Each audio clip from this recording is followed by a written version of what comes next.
Good morning, students. I am Arvinder Singh Man, PGT Commerce Vidya Ashram Public School.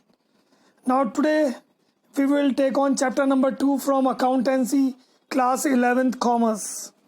Now, the name of the lesson is Basic Accounting Term. The first term is business transactions. Now, herein the most important thing is what kind of business transaction should be taken or incorporated in the accounting system. The business transaction means all kinds of economic activities to be done in the business to change the financial position. हम उन्हीं business transactions या मदों को लेंगे जिनका संबंध finance जो business के फाइनेंशियल पोजीशन को चेंज कर देता है मतलब जो एसेट्स लाइबिलिटीज और कैपिटल की सिचुएशन को चेंज कर देता है. That is the business transaction. Now what are the business transactions features? That is the economic activity. आर्थिक क्रिया होती है. That is the economic activity. इसमें पैसा इन्वॉल्व होता है. अगर उसमें पैसा इन्वॉल्व नहीं है तो हमारे लिए फिर वो बिजनेस एक्टिविटी नहीं है. एक्सटर्नल और इंटरनल हो सकता है. बिजनेस एक्टिविटी डिपार्टमेंट वाइज भी हो सकती है और ऑर्गेनाइजेशन टू ऑर्गेनाइजेशन भी हो सकती है. बिजनेस ट्रांजैक्शन से प्रत्येक बिजनेस ट्रांजैक्शन से हम ये देखते हैं there is change in assets, liabilities and capital. And the most important thing is that the business transactions are being expressed in the terms of money. Okay, now event, घटना. Now the event is what? That is the result of consequence. That the result of transactions. किसी भी business transaction का जो result है उसे हम event बोलेंगे. जैसे हमने एक संस्था में माल बेचा. कितने का था वो माल? वो 10,000 का माल था, 12,000 में बेचा. तो हमें कितने का प्रॉफिट हुआ? 2,000 का प्रॉफिट हुआ. तो ये एक इवेंट है. ये बिजनेस ट्रांजैक्शन ये इवेंट है. उन ट्रांजैक्शंस के बीच में से हमने एक इवेंट पैदा किया. Now the next one is account. Now what is account? The account means what? That is the general practice of adding or subtracting at a one place. किसी एक निश्चित स्थान पर किसी चीज को जोड़ना या घटाना, that is accounting. That is what in the accounting sense that is debit or credit. Now account means all the business transactions are recorded at a one particular place. That means the accounts can be opened for individual assets, liabilities, expenses and income. हम laser में बहुत सारे accounts खोलते हैं, चाहे वो personal accounts हो, चाहे वो नॉमिनल अकाउंट हो, चाहे वो रियल अकाउंट हो. हम आगे जब एक लेसन पढ़ेंगे तो हम ये देखेंगे कि वहाँ हम हर तरह के अकाउंट्स को खोलेंगे. चौथा point, capital. Now what is capital? इसको हिंदी में हम बोलते हैं पूंजी.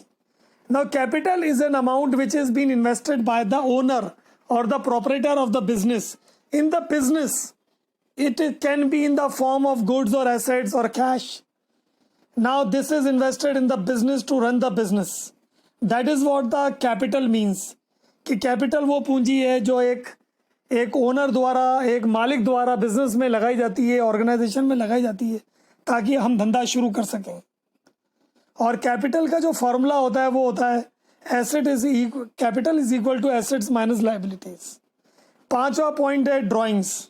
ड्राइंग्स का मतलब होता है द कैश और a goods withdrawal from the business for the personal use for the private payments from the business is called drawings. आप संस्था में से अगर व्यापारी माल ले जाता है या कैश ले जाता है तो उसे ड्राइंग्स बोलते हैं. Now what is liabilities? 6 point. Now liability is what? Liability means that the obligation to be paid in a future. किसी दूसरी संस्था को या किसी व्यक्ति को अगर भविष्य में पैसा चुकाना है तो वो हमारी लाइबिलिटी है. लाइबिलिटी का फॉर्मूला क्या होता है? Liability is equal to asset minus capital. अब कितने प्रकार की लाइबिलिटीज होती हैं? पहली होती है internal liabilities. Internal liabilities are those liabilities which the business has to pay to the proprietors and the owners.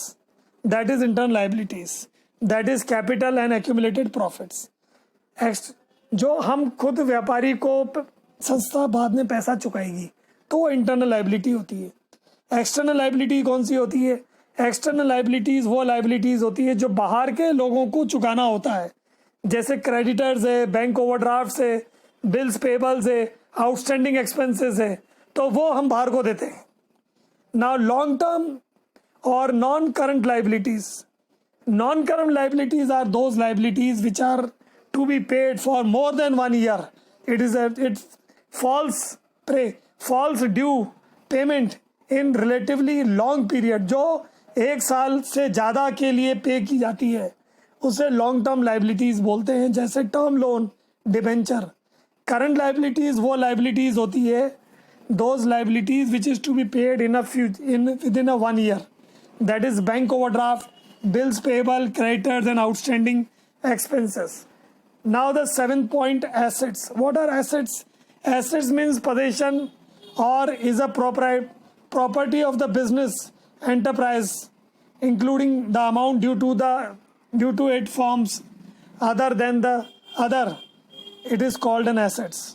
जो हमारे अधिकार में है, ऐसी संपत्ति जो हमारे अधिकार में, जो बिजनेस के अधिकार में, जो बिजनेस चलाने के काम आती है, वो हमारी एसेट्स होती है, और उसका जो संबंध होता है, उसका जो फ़ायदा होता है, वो हमें फ्यूचर में मिलता है।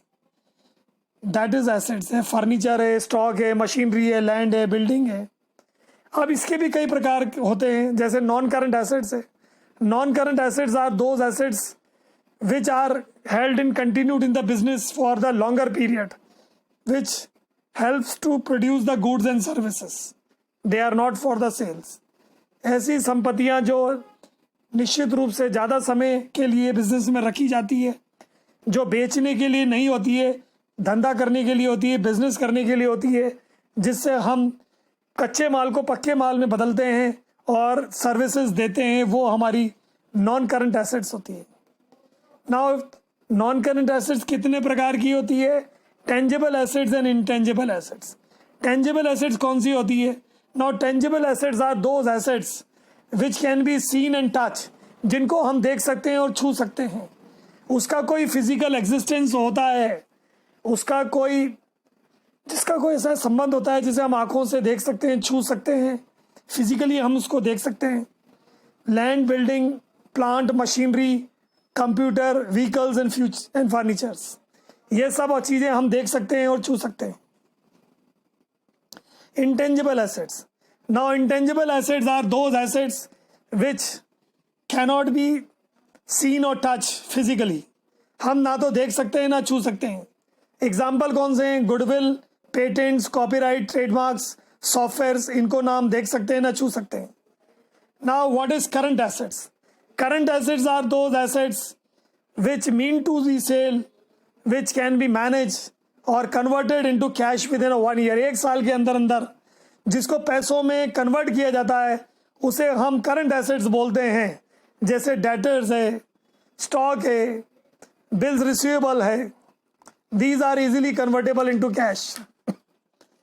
Now next one is fictitious assets. Fictitious assets are those assets